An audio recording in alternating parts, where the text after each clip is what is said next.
Hello, welcome back to the channel. So today I am in Hawick, which for one is a brilliant place name. For two, it's the founding home of tweed, which is a style of clothing worn in Scotland when you're hunting or fishing or shooting. And I'm here in Hawick visiting the Borders Distillery.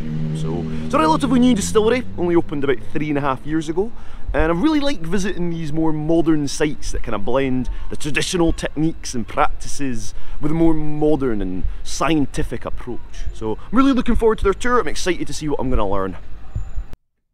So over the years, the building which houses the distillery has taken on many roles. So it originally belonged to the Hawick Electric Company, which generated electricity from the nearby Teviot River.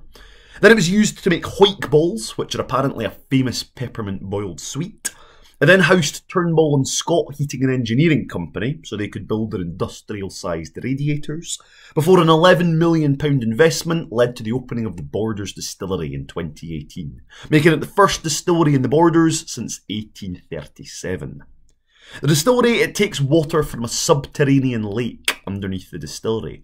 It's apparently so pure the boffins who analysed the water, to make sure it's okay, they asked for a second sample because they believed they'd messed up their analysis the first time because they found so few contaminants.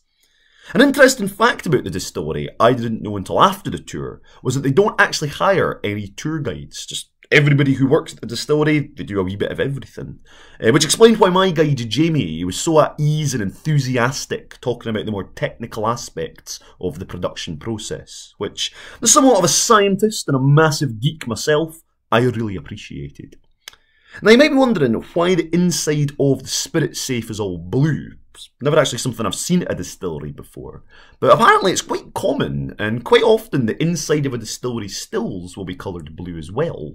And this is because the copper reacts with the sulfates in the spirit, which come from the barley's protein, and the copper therefore becomes oxidised, changing its colour from that ambery orange to blue, which is why the stills they often need to be cleaned. The Borders Distillery, it currently has 4 stills, and these are named after the distillery's founders, Tony, Tim, John and George. They're big into their sustainability at the Borders Distillery. The draft, the byproduct of the mashing process, that goes for biomass. And they've also planted wildflowers on the distillery's roof for bees. Currently, 99% of the new make spirit is being used to fill casks, with the other 1% being distilled numerous times in the Puffing Billy still, which we'll talk about more in a minute. So now I'm finished the tour. Genuinely I can say that's one of the best tours I have ever been on. It's fascinating to see how they make not just whiskey but gin and vodka using their new make spirit. I could not recommend visiting highly enough. Absolutely fantastic. So it's very unusual to produce gin and vodka from malted barley, and the way they go about it is producing their new make spirit.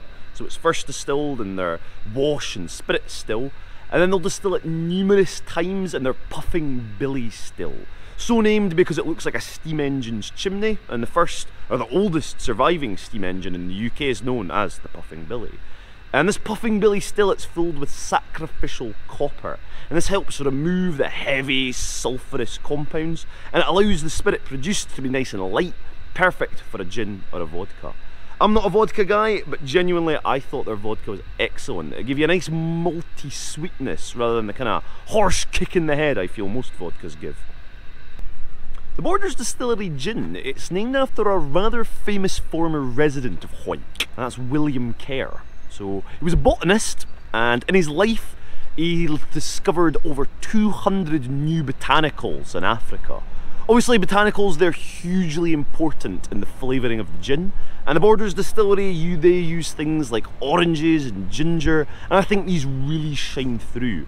I'm not usually a gin man myself, but I really enjoyed the William Kerr gin. I would highly recommend.